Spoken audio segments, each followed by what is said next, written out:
The 49ers back to 4.5. Sean, 43.5 is the total. A +168 for the Jets.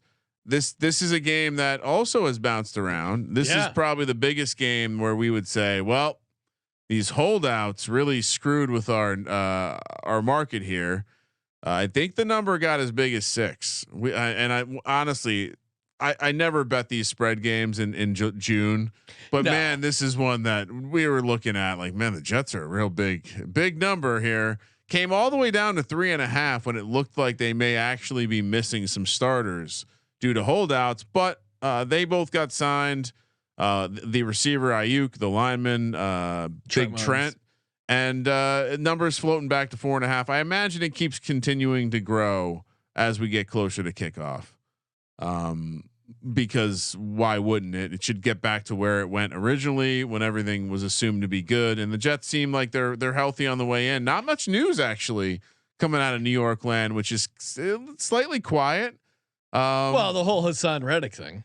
Sure, but I'm talking the offense, like Aaron Rodgers in the offense. The Hassan Reddick thing is in the same level as the Judon thing. Like, how do you trade for a guy and not know he wants a contract and then not get the contract done? As much as I am celebrating Howie Roseman for not having to deal with this, I think, as a Jets backer, which I will be in this game, I obviously would have liked to see Hassan Reddick out there. Now maybe there is some miracle where he can get out there, but at this point, like, what kind of shape are you in? Do you know the playbook? I mean, I know you're a pass rusher and it's fairly simple, but still, like, he's signing Jets helmets. I do think he will eventually be back.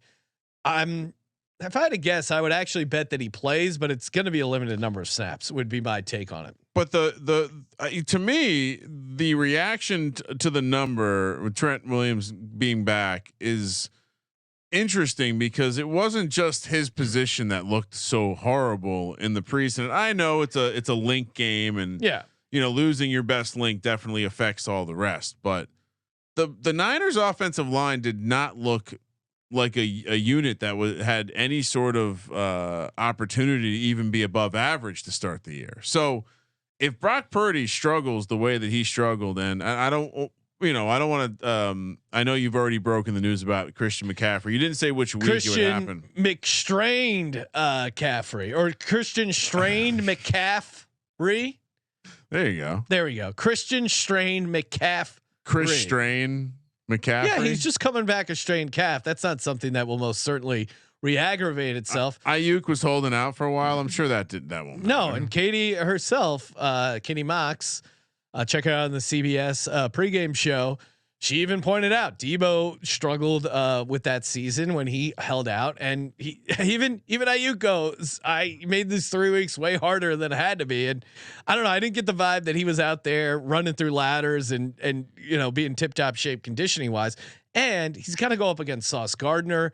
There's a lot of great talent on that defense, including the defensive front. Now, a little bit better if they get Hassan Reddick out there, but I think the defense will be able to keep them in this game. And Aaron Rodgers, man, he's got to show up here.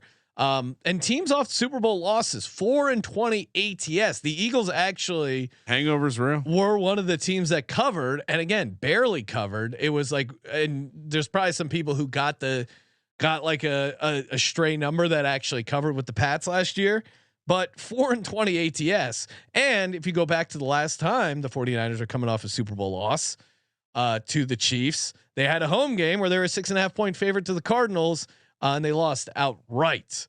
So it's the Jets. It's always scary betting the Jets, but Monday Night Football dogs have been great in week 1, 29-12-1 ATS since 1998. But matchup wise, I think this is just going to be a tough out for this 49ers team. I think the Jets are for real, at least early. Magic Man wants to know: does he take the over a half passing yard for Aaron Rodgers? Shout out to Underdog, who